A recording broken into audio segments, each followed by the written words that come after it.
ବଳରାମଙ୍କ ପିତାଙ୍କ ନାମ କ'ଣ? Option A Nanda, option B Vasudev, option C Dasharath ଏବଂ ଅପସନ୍ ଡି ଶନ୍ତନୁ।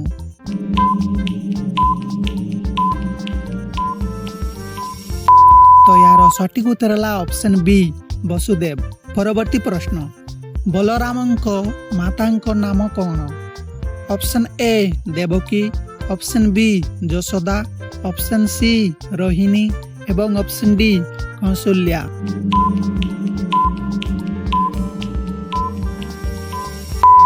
ତ ଏହାର ସଠିକ ଉତ୍ତର ହେଲା ଅପସନ୍ ସି ରୋହିଣୀ। ପରବର୍ତ୍ତୀ ପ୍ରଶ୍ନ, ବଳରାମ କାହାର ବଡ଼ ଭାଇ ଥିଲେ? Option A Arjun, option B Shrikrishna, option C Karna ଏବଂ ଅପସନ୍ ଡି ଭୀମ।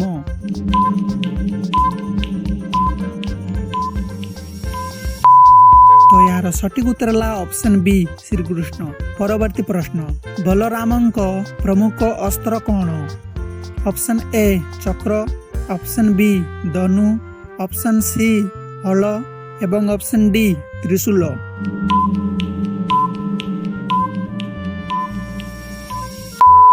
ତ ଏହାର ସଠିକ ଉତ୍ତର ହେଲା ଅପସନ୍ ସି ହଳ। ପରବର୍ତ୍ତୀ ପ୍ରଶ୍ନ, ବଳରାମଙ୍କ ଅନ୍ୟ ଏକ ପ୍ରସିଦ୍ଧ ନାମ କ'ଣ?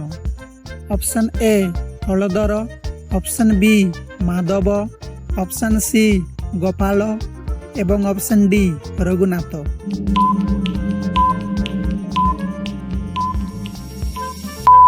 ତ ଏହାର ସଠିକ ଉତ୍ତର ହେଲା ଅପସନ୍ ଏ ହଳଧର।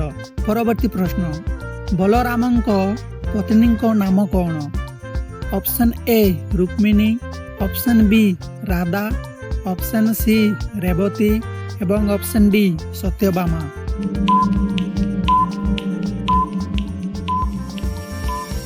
ତ ଏହାର ସଠିକ ଉତ୍ତର ହେଲା ଅପସନ୍ ସି ରେବତୀ। ପରବର୍ତ୍ତୀ ପ୍ରଶ୍ନ, ବଳରାମଙ୍କ ଜନ୍ମ କେଉଁ ମାସର ଶୁକ୍ଳ ପକ୍ଷରେ ପାଳନ କରାଯାଏ?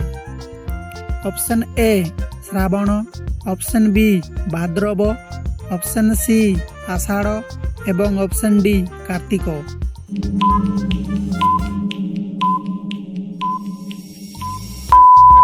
ତ ଏହାର ସଠିକ ଉତ୍ତର ହେଲା ଅପସନ୍ ବି ଭାଦ୍ରବ। ପରବର୍ତ୍ତୀ ପ୍ରଶ୍ନ, ବଳରାମଙ୍କୁ କେଉଁ ଦେବତାର ସ୍ୱରୂପ ବୋଲି ମନାଯାଏ? Option A Sheshnag, option B Garuda, option C Hanuman ଏବଂ option D Nandi.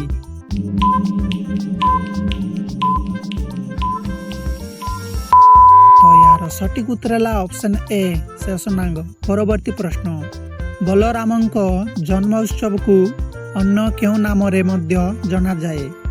Option A Ramnavami, option B Baladev Jayanti, option C Janmashtami ଏବଂ ଅପସନ୍ ଡି ଦୋଳ ପୂର୍ଣ୍ଣିମା।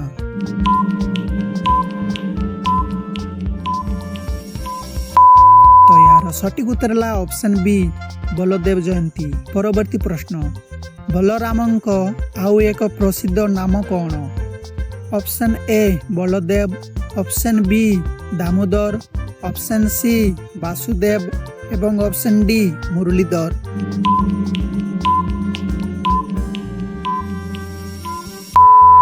ତ ଏହାର ସଠିକ ଉତ୍ତର ହେଲା ଅପସନ୍ ଏ ବଳଦେବ।